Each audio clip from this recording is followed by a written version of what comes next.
के तपाईँलाई right from dictation question solve गर्न गाह्रो भइरहेको छ? आजको भिडियोमा हामी एउटा तरिका अपनाउनेछौँ जसले राइट फ्रम डिक्टेसन सल्भ गर्न तपाईँलाई मद्दत गर्न सक्छ। म सागर अल्फा पिटीबाट र आजको भिडियोमा राइट फ्रम डिक्टेसनमा इनिसियल्सलाई नोट गरेर कसरी सल्भ गर्न सकिन्छ त त्यो टेक्निकमा हामी राइट फ्रम डिक्टेसन सल्भ गर्नेछौँ। राइट फ्रम डिक्टेसन पिटीको एउटा एकदमै महत्त्वपूर्ण क्वेसन हो। यो क्वेसनले तपाईँको लिस्निङ र राइटिङमा कन्ट्रिब्युट गर्छ स्कोरमा, र त्यो सँगसँगै right from dictation last question भएको भएर अलिकति समय चाहिँ यसको लागि चाहिन्छ तपाईँहरूलाई। त्यसै कारणले मेरो अर्को भिडियोमा टाइम म्यानेजमेन्टको बारेमा डिस्कस गरेको छु मैले, त्यसलाई पनि पक्का पनि हेर्नु होला, लिस्टिङमा कसरी टाइम म्यानेज गर्ने भनेर। अब राइट फ्रम डिक्टेसनमा के कुराहरू इम्पोर्टेन्ट छ त? अभियसली सबैभन्दा इम्पोर्टेन्ट कुरा स्पेलिङ भयो। तपाईँले कुनै पनि वर्डको स्पेलिङ इनकरेक्ट लेख्नुभयो भने त्यो वर्डले मार्क्स दिँदैन तपाईँलाई।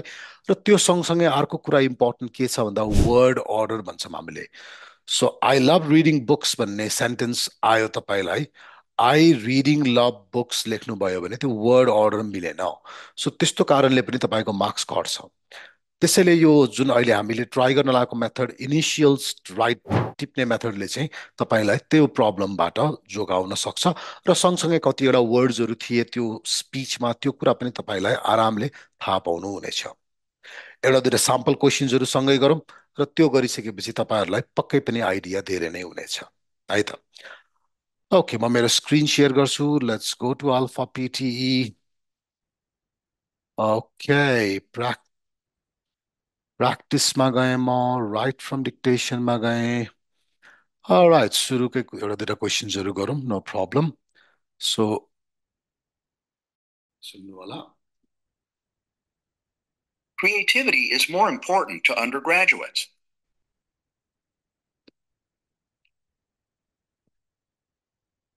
Okay, so what I have done, creativity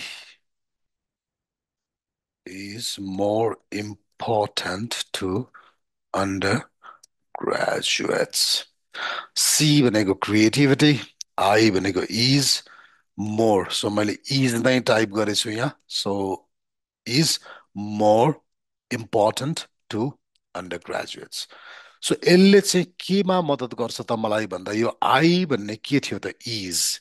am भनेको मोर, टी भनेको टु। यो प्रपोजिसन्स आर्टिकल्सहरूको लागि पनि हामीले एउटा इनिसियल लेख्ने भएको भएर this is going to help you get marks for the small words. सानो सानो वर्डहरूबाट मार्क्स ल्याउनलाई तपाईँलाई यो मेथडले धेरै हेल्प गर्छ। र सँगसँगै तपाईँहरूलाई वर्ड अर्डर मेन्टेन गर्नलाई पनि धेरै हेल्प गर्छ। सो यो वर्डको अर्डर बिग्रेन नि त। Creativity is more important to undergraduates, creativity important more to undergraduates लेखेर यो दुईटा वर्ड फ्लिप भएको भए एकअर्काको ठाउँमा तपाईँको मार्क्स घट्थ्यो। तर यसरी गर्दाखेरि चाहिँ तपाईँलाई के फाइदा हुन्छ भन्दाखेरि, मोस्ट इम्पोर्टेन्ट कुरा, तपाईँहरूले यो क्वेसनलाई यसरी गर्दाखेरि तपाईँको वर्ड अर्डर ब्यालेन्स हुन्छ र कतिवटा वर्ड्स थियो त्यसमा पनि झुक्किनुहुन्न। र त्यो सँगसँगै सानो सानो वर्ड्सहरूबाट मार्क्स ल्याउन सजिलो हुन्छ, प्रेपोजिसन्स आर्टिकल्सहरू, किनकि त्यो इनिसियल टिपेको भएर त्यसले तपाईँलाई हेल्प गर्छ।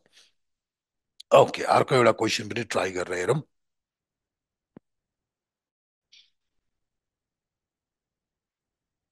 It is argued that students can learn more by collaboration rather than as individuals.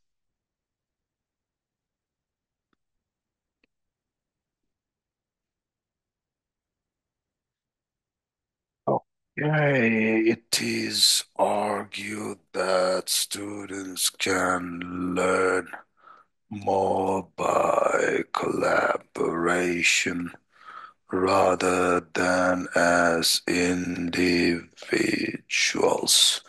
Wow, that was really difficult. एकदम गाह्रो थियो यो।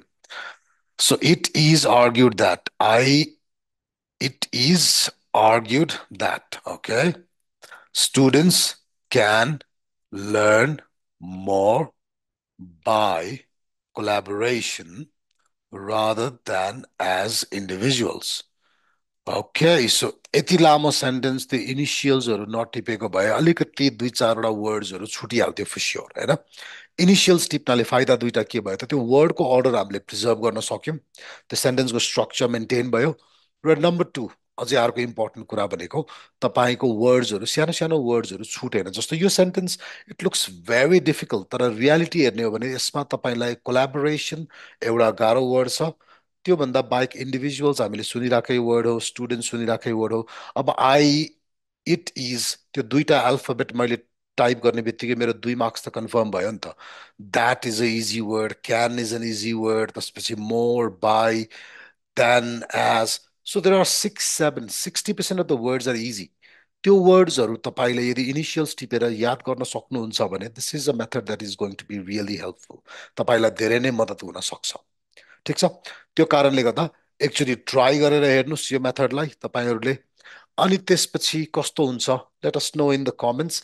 र अरू कुनै पनि भिडियोहरू हेर्नु मन छ तपाईँलाई जुनले तपाईँ जुन क्वेसनमा तपाईँ अड्किराख्नु भएको छ भने त्यसको बारेमा हामीलाई कमेन्ट्समा भन्नुहोस्, हामीले डेफिनेटली भिडियोजहरू बनाएर तपाईँहरूलाई हेल्प गर्ने नै छौँ।